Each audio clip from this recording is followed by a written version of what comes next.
एक बात याद रखिएगा, उलमा फरमाते हैं कि क़यामत में अल्लाह हर गुनाह माफ़ कर देगा, लेकिन कर्जा माफ़ नहीं करेगा। कर्जा माफ़, बोलो भाई, कर्जा माफ़।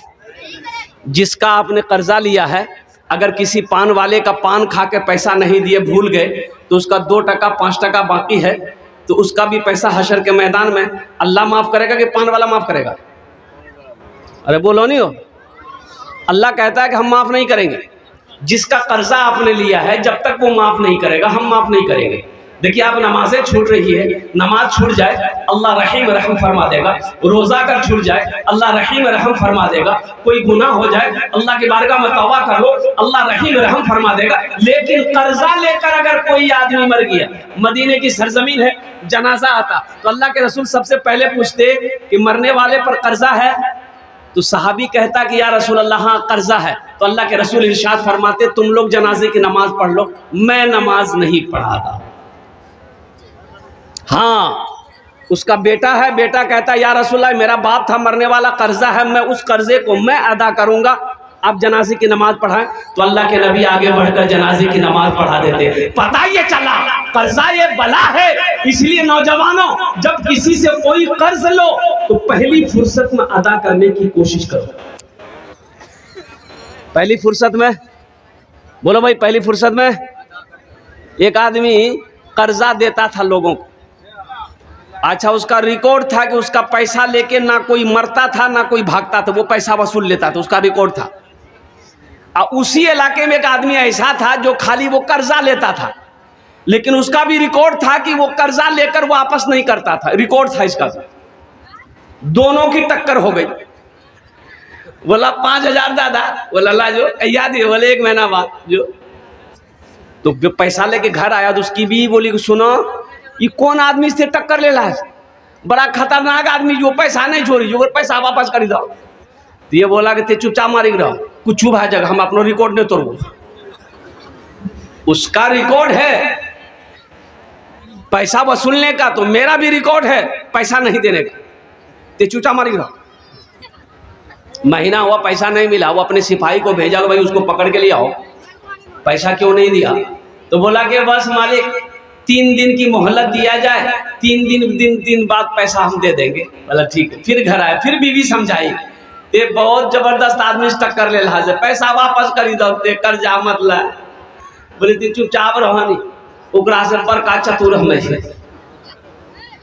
जिस दिन पैसा मिलना नहीं मिला, वो जिसका पैसा तो घोड़े पे बैठा सिपाही को लिया, बोला चलो उसके घर पे चलो। क्या बात है, पैसा नहीं दिया?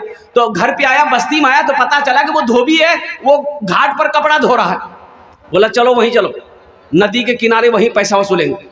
जैसे ही बस्ती से निकला, उसकी धोबी की बीवी देख ली कि वो घोड़ा पर बैठकर वही आ रहा, पैसा वाला आ रहा। तो शोहर से कहा कि अब तो खैरियत नहीं जान, वो आते कहो घोड़ा हम बटिका भेजो, अखनियों जान बख्शी चे जा, पैसा वापस कर दो। बोला तो चुपचाप मारेगा, कुछ छू भाई थी, जान देना पड़ते ना, जान दा दी, लेकिन रिकॉर्ड नहीं तो वो हम।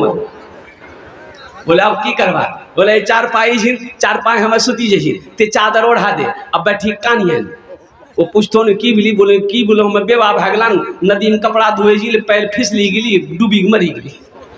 आज जब मर गया तो काहे का पैसा, और कुर्बान जाओ। वो बेचारा लेटा 4 पाए पे, बीवी चादर ओढ़ा दी, बैठ के रोने लगी। वो बेचारे घोड़े पे आए, अब भाई क्या हुआ? बोले मालिक हम तो बेवा भागला जे मालिक, दो जो छोटो छोटो बच्चा किरण पालवो मालिक, कपड़ा धुए जी, पैर फिसली गली मालिक, डूबी गली।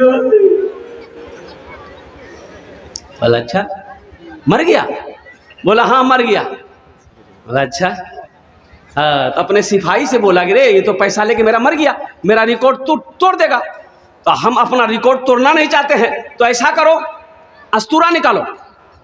अस्तूरा निकाली, अगर बदना अगर चमड़ा खींची ले। अब वो सुने चल पाई अस्तूरा निकाले, अगर बदना चमड़ा छिले, पूरा छिले, पैरा से लाकर माथा तक छिल ले। सिपाही निकाला अस्तूरा पजाते हुए 4 पाई पास गया, चादर जो उठल के नहीं वो उठी बैठी गई। हमारा माफ करी दा। हम हारी गया, मेरा रिकॉर्ड टूट गया, आपका रिकॉर्ड कायम रहा। हम पैसा देने के लिए तैयार हैं। इसलिए नौजवानों, इसलिए मुसलमानों, आप कुर्बान जाओ। जब किसी से कर्जा दो तो वापस करो, किसी का कर्जा लेकर नहीं मरना। हाँ, एक सूरत है, एक सूरत है बचने की, एक सूरत है। सूरत यह है, उलमा फरमाते हैं, अगर आपने किसी से कर्जा ले लिया है, वापस की कोई सूरत नहीं है। जमीन नहीं है कि जमीन बेचकर हम क्या कहते हैं कर्जा अदा कर सकते हैं। सोना चांदी नहीं है, यानी कोई रास्ता नहीं है। हम मुफलिसी आदमी हैं, हम अदा नहीं कर सकते। तो जिसका आपने कर्जा लिया है उसको बुलाइए, अल्हम्दुलिल्लाह उसकी खिदमत करके उससे कहिए, भैया ते हमरा माफ करी, ते हमरा माफ करी दा, हम तोर कर्जा नहीं दे में पावन। हाँ, अगर कर्जा वाले ने माफ कर दिया तो शायद मेरा अल्लाह भी माफ कर देगा। अगर कर्जे वाले ने माफ नहीं किया तो शायद मेरा अल्लाह माफ नहीं करेगा। तो उसी तरीके से मेरा अल्लाह, बताइए, जब कर्जे के बारे में ये हुक्म है, अल्लाह कहता है कि हर गुनाह माफ हो जाएगा, शिर्क और कर्जा माफ नहीं होगा। तो वो अल्लाह कर्जा मांग रहा है, तो बताइए अल्लाह कर्जा बाकी रखेगा? बोलो भाई, कर्जा बाकी रखेगा अल्लाह? अल्लाह कर्जा बाकी रखेगा? तो अल्लाह को कर्जा देने के लिए तैयार हैं? अरे भाई बोलो भाई, अरे अल्लाह को कर्जा देने के लिए तैयार हैं? मुसलमान है, कुरान पर ईमान है ना, तो कुरान की आयत ये कहती है, मनज़ल्लज़ी युक़रिदुल्लाह क़र्ज़न हसना, है मेरा कोई ऐसा बंदा जो मुझे कर्ज़ हसना दे दे। ये अल्लाह के रसूल का घर है, मस्जिद अल्लाह का घर है, मदरसा रसूलुल्लाह का घर है। और कुर्बान जाओ, और मदरसे में पढ़ने वाला बच्चा ये मेहमान रसूल है। कुर्बान जाओ, हौज़े कौसर पर कल क़यामत के दिन नफ्सी नफ्सी का आलम होगा, प्यास से जबान सूख जाएगी। उलमा फरमाते हैं कि हशर के मैदान में इतनी प्यास लगेगी कि 7 समंदर पिला दो, प्यास नहीं बुझेगी। हौज़े कौसर वो होगा, हौज़े कौसर का एक जाम जो पी लेगा, एक प्याला जो जाम पी लेगा, शरबत पी लेगा, उससे फिर कभी प्यास नहीं लगेगी। हौज़े कौसर पर अल्लाह के महबूब जनाब मोहम्मद रसूलुल्लाह सल्लल्लाहु अलैहि वसल्लम तशरीफ फरमा होंगे। तो मेरे भाइयों, अल्लाह के रसूल का दुनिया में घर बनाओगे तो अल्लाह के रसूल शिफात करेंगे कि नहीं करेंगे? आवाज़ दर्द को मेरी, मुफ्ती रईस साहब और मुफ्ती खालिद साहब, दीगर हमारे जितने भी उलमाए किराम हैं, मुक़र्रर उलमाए किराम, वो स्टेज पे जलवाबाज हैं अल्हम्दुलिल्लाह। इन लोगों का हुक्म है कि नाते पाक के एक आध दो शेर में आपको सुनाता चलो। आवाज़ दर्द को मेरी इतनी रिसाई दे, आवाज़ दर्द को मेरी इतनी रिसाई दे, जब नात मैं पढ़ूं तो नबी को सुनाई दे, जब नात मैं पढ़ूं तो नबी को सुनाई दे। जन्नत मिले तो शर्त है ऐसी जगह मिले, जन्नत मिले तो शर्त है ऐसी जगह मिले। आँखों को जिस जगह से, आँखों को जिस जगह से मदीना दिखाई दे, आँखों को जिस जगह से मदीना दिखाई दे। इंशाल्लाह मदीना कौन कौन जाएगा? हाथ उठा, अल्हम्दुलिल्लाह। 5 लाख टका खर्चा कर लगता है। हाँ तो भाई अभी हज करने जाइएगा, 4 साढ़े 4 लाख रुपए तो खर्च हो रहे हैं अल्हम्दुलिल्लाह।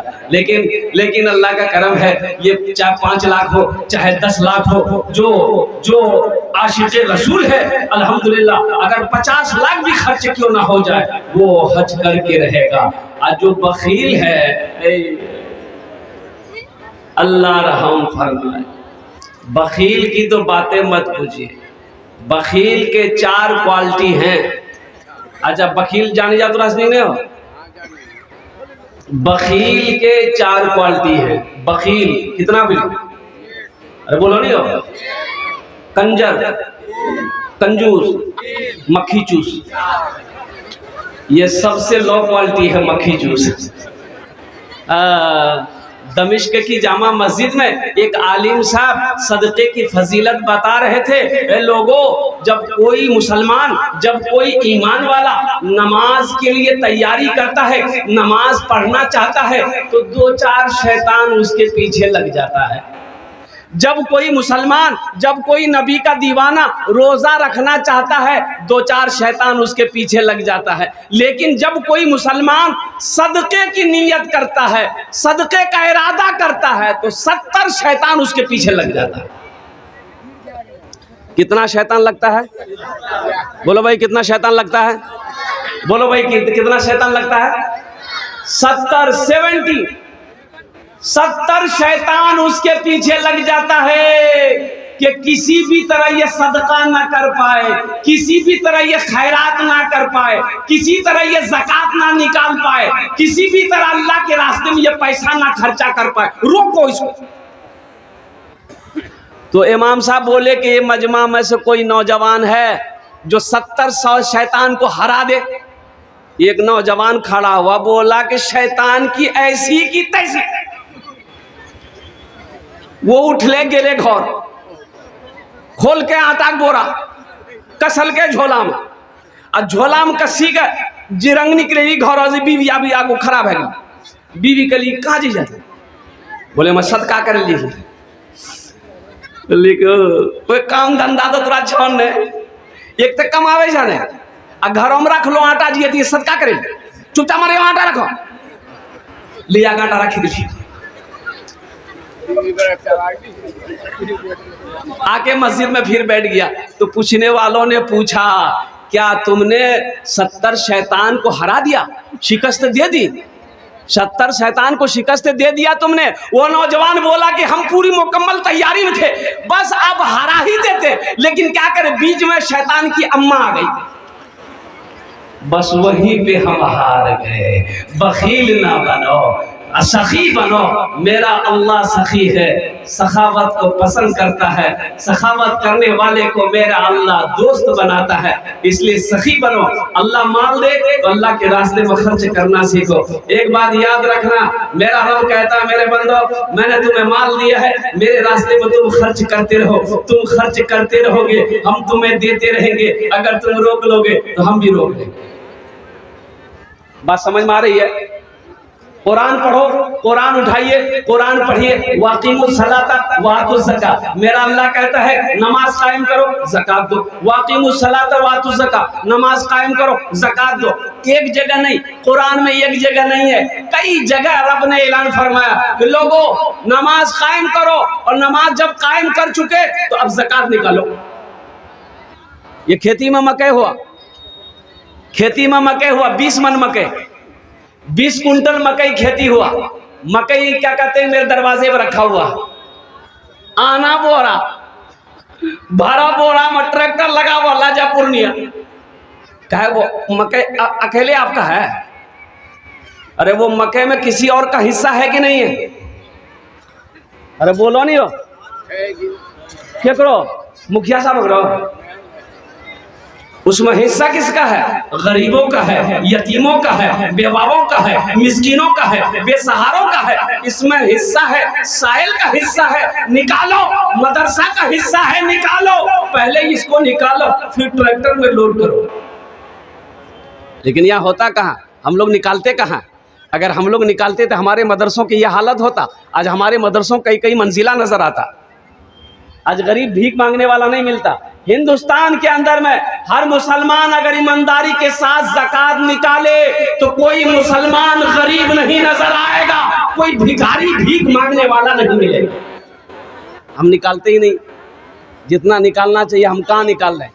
कुर्बान जाओ, मूसा अलैहिस्सलाम ने कारून से कहा था, कारून अल्लाह का हुक्म आ गया है, मेरे रब ने ऐलान फरमाया, मूसा कारून से कहो अपने माल से ज़कात निकाले, अपने माल से ज़कात निकाले। मेरे रास्ते में अपने माल का ये जो जो 4/4 में से एक हिस्सा मेरे रास्ते में खर्च करे। तो मूसा अलैहिस्सलाम ने कारून को बोला कि सुनो, ये अपने माल में से निकालो, अल्लाह का हुक्म है। तो कारून बोला कि अब तुम्हारी नजर मेरे माल पर आ गई, तुम अल्लाह का बहाना तलाश कर रहे हो। कुर्बान जाओ, अल्लाह का जब अजाब आया तो अब तक कारून जमीन के अंदर में धंस रहा है, उसका माल भी धंस रहा है, कब तक धंसता रहेगा? तो उलमा फरमाते हैं कि कयामत तक कारून जमीन के अंदर में धंसता रहेगा। अभी भी धंस रहा है, उसका माल और कारून भी चला जा रहा है। कहां तक? जब तक कयामत कायम नहीं होगी, कारून जमीन के तह तक जाता रहेगा। कहां तक जाएगा? अल्लाह कहां तक ले जाएगा, कहना मुश्किल है। इसलिए मेरे भाइयों, मेरे नौजवानों, जलसा इस्लाह मुआशरा के जलसा में आप आए हैं। जब आप खेती करें तो उसमें से गरीबों का पहले हिस्सा निकालो, मिस्किनों का हिस्सा निकालो, मदरसों का हिस्सा निकालो और कुर्बान जाइए। अल्लाह कुरान में कहता है, मनज़ल्लज़ी युक़रिदुल्लाह क़र्ज़न हसना, है मेरा कोई ऐसा बंदा जो मुझे कर्ज़े हसना दे दे। अल्लाह कर्जा मांग रहा, बंदे से अल्लाह कर्जा मांग रहा, तो अल्लाह क्या करेगा? कर्जा खाएगा? अल्लाह पैसा लेगा? अरे नहीं। किसके लिए अल्लाह कर्जा मांग रहा है? तो पता ये चला कि मदरसे में पढ़ने वाले, चटाई पर बैठकर पढ़ने वाले मेहमान रसूल जो पढ़ रहे हैं, उनके लिए अल्लाह चंदा मांग रहा है, उसके लिए अल्लाह पैसा मांग रहा है। मनज़ल्लज़ी युक़रिदुल्लाह क़र्ज़न हसना, है मेरा कोई ऐसा बंदा जो मुझे कर्ज़े हसना दे दे, फिर इस कर्ज का बदला हम बढ़ा चढ़ा कर उसको दे वापस कर देंगे, बढ़ा चढ़ा कर वापस कर देंगे। तो अल्लाह को कर्जा देने के लिए कितने लोग तैयार है? जरा हाथ उठाइए, इंशाल्लाह मैं दुआ करूंगा। अल्हम्दुलिल्लाह।